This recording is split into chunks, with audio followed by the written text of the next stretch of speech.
கற்கள் கொண்டு கடலை விளக்கி பாய்ந்து வரும் அலைகளை தடுத்து உருவாக்கப்பட்ட இந்த மீன்பிடி துறைமுகம் தற்போது பயன்பாட்டில் இல்லை என்பதற்கு இங்கு தரைத்தட்டி நிற்கும் இந்த படகுகளே சாட்சி. நாகப்பட்டினம் நம்பியார் நகரில் அமைந்துள்ள இந்த துறைமுகம் ஒரு கிராமமே கடனில் மூழ்க காரணம் என்று சொன்னால் உங்களுக்கு அதிர்ச்சியாக இருக்கலாம். நாங்கள் ஒரு 6-7 வருஷத்துக்கு முன்னாடி ஒரு ஆர்பார் எங்களுக்கு ரொம்ப அத்தியாவசிய தேவையாக இருந்துச்சு. அதனால் நாங்கள் நமக்கு நாம திட்டத்தின் மூலம் ஒரு ஆர்பார் நாங்கள் உருவாக்கணும்னு சொல்லிட்டு எங்கள் ஊர் மக்களாகவே நாங்கள் முடிவு பண்ணி நமக்கு நாம திட்டத்தில் 1/3 நாங்கள் எங்களோட ஃபுல் இன்வெஸ்ட்மெண்ட் பண்ணி 2 பங்கு கவர்மெண்ட்டில் கொடுத்தாங்க. அதை வாங்கி நாங்கள் ஒரு ஆர்பார் உருவாக்கினோம். 5 பேர் சேர்ந்து ஒரு குழுவாக அமைச்சு அந்த குழு மூலமாக ஒரு நபரும் 1 லட்ச ரூபாய் கிட்டத்தட்ட 11 கோடி ரூபாய் நாங்கள் எடுத்து கொடுத்துருக்கோம் அந்த ஆர்பார் கட்டுறதுக்காக வேண்டி.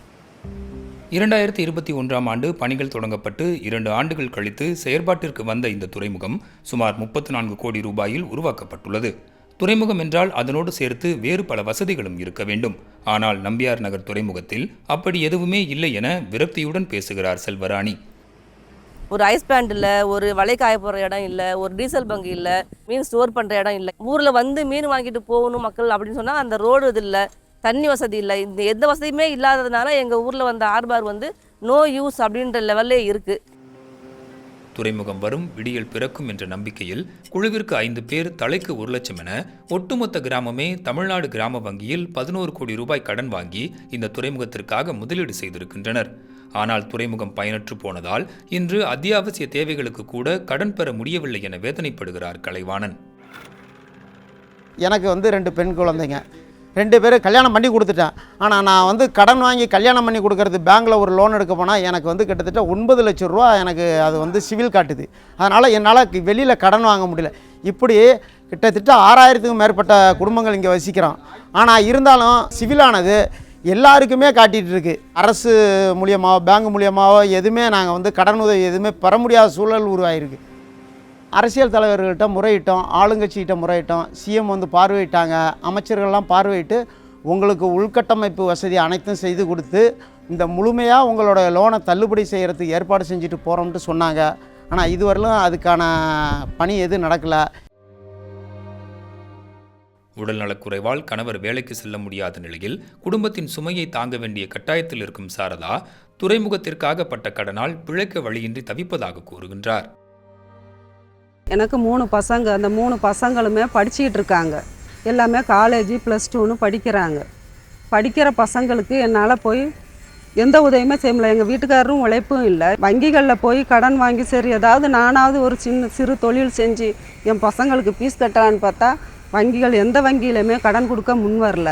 என்ன காரணம்னு கேட்டால் நீங்கள் ஏற்கனவே கடன் வாங்கி அது ரெட் மார்க்கில் இருக்குது, அதை நீங்கள் முடித்தால் மட்டும்தான் உங்களுக்கு நாங்கள் வங்கியில் கடன் தருவோம்னு சொல்கிறாங்க. இது எனக்கு மட்டும் பாதிப்பு இல்லை, கிட்டத்தட்ட 1000 பேருக்கு மேலே இந்த நிலைமையில தான் இந்த ஊரில் இருந்துகிட்டு இருக்கிறோம்.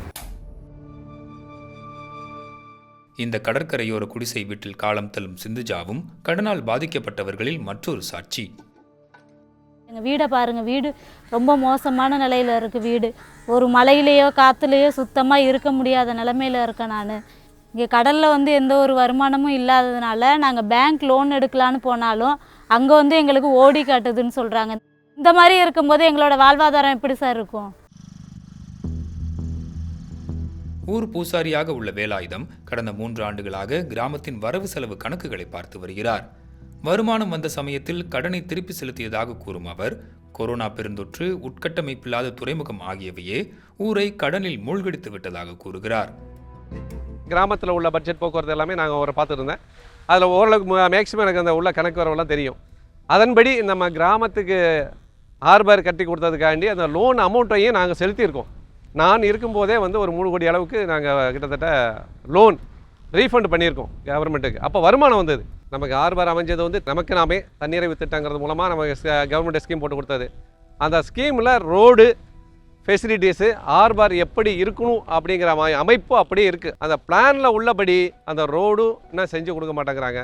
டிபிஆர் படி இன்னும் முறையாக அதில் செஞ்சு கொடுக்கல. இப்போ எங்களுக்கு சுத்தமாக எந்த முயற்சியுமே நாங்கள் பண்ண முடியல. எங்களோட வாழ்வாதாரம் இப்படி பாதிக்கப்பட்டிருக்குது.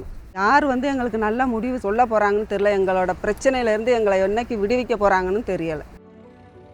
ஒரு ஆர்பார் பர்மனெண்ட்டாக அது ரன் ஆனால் தான் அதுலேருந்து வருமானம் பார்க்க முடியும். வருமானம் வந்தால் தான் அந்த லோன் நாங்கள் ப்ராசஸ் கட்ட முடியும். அந்த 6 ரூபாய்க்கு செலவு பண்ணுற சூழ்நிலை எங்கள்கிட்ட எதுவுமே இல்லை. எங்கள் ஊர்லேயே ரொம்ப வருமானம் பின்தங்கி போயிருந்தாலும் ரொம்ப ஊரே ரொம்ப மோசமான சூழ்நிலை நாங்கள் இருக்கிறோம். அதனால் இந்த லோன் நாங்கள் தள்ளுபடி ஆகணும் எப்படி இருந்தாலும்.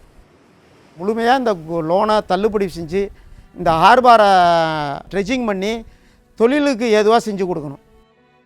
கடனில் சிக்கிக் கொண்டிருக்கும் இந்த கிராம மக்களுக்கு கை கொடுக்க நடைமுறையில் உள்ள விதிகளின் அடிப்படையில் வழியில்லை என கூறும் அதிகாரிகள் அரசு நினைத்தால் மட்டுமே சிறப்பு நிகழ்வாக கருதி கடனை தள்ளுபடி செய்ய முடியும் என்றும் கூறுகின்றனர்.